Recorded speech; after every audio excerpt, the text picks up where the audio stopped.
আমাকে সম্মান দাও। কি বলতে চাইছো বলো তো? চাইছি বলতে তুমি আমার দাও পথ ছেড়ে একটি বার। হ্যাঁ, তুমি যত সব প্রেমালিঙ্গ না দেবে এই প্রথম আজ দাঁড়িয়ে রইলাম, তোমায় আমি যেতে দেবো না। হ্যাঁ, লক্ষ্মীন্দর, তুমি হয়তো ভুলে যাচ্ছ যে মায়ের মাতৃসভা তুলে আজকে এক মামিমা হয়। কথাই বলেছে যে এক ভাগ্নি মামির সঙ্গে দুটো করতে পারে না, কিছুতেই না। আর ভাগ্নি হচ্ছে এক পুত্রের মতো। তবে দেবে না লিঙ্গ? না, কিছুতেই না। বেশ, তুমি যদি স্বেচ্ছা না দাও আমি জোর করে তোমাকে সবাই দেবো।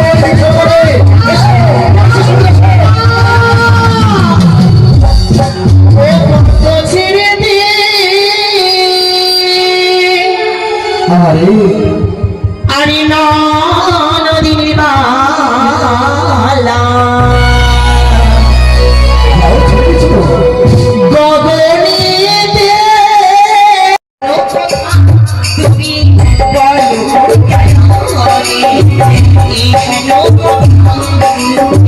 বলো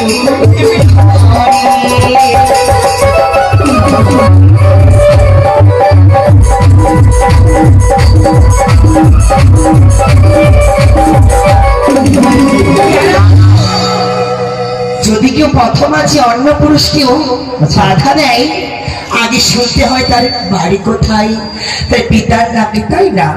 কিন্তু অসময় যদি কি রান্না করেছে আমাকে, প্রথম আছে আমাকে বাধা দিয়েছে, আমাকে শুনতেই হবে।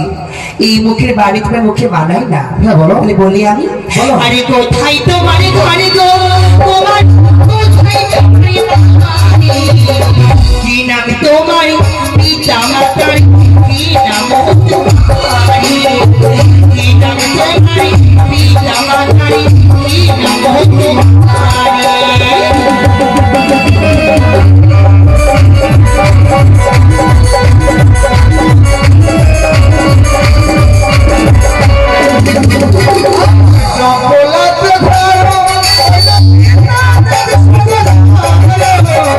নিজের নাম দিয়ে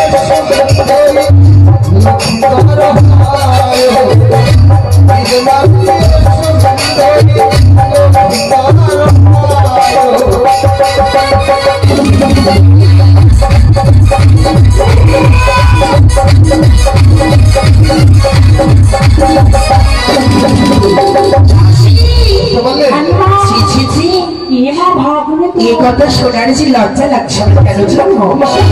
যে সম্মুখে দাঁড়িয়ে আছি সে যে অন্য কেউ নয়, সে একমাত্র হচ্ছে আমার নন্দের পুত্র চক্রনগরী লক্ষিন্দর, আমার একমাত্র ভাগ্নে ঠাকুর।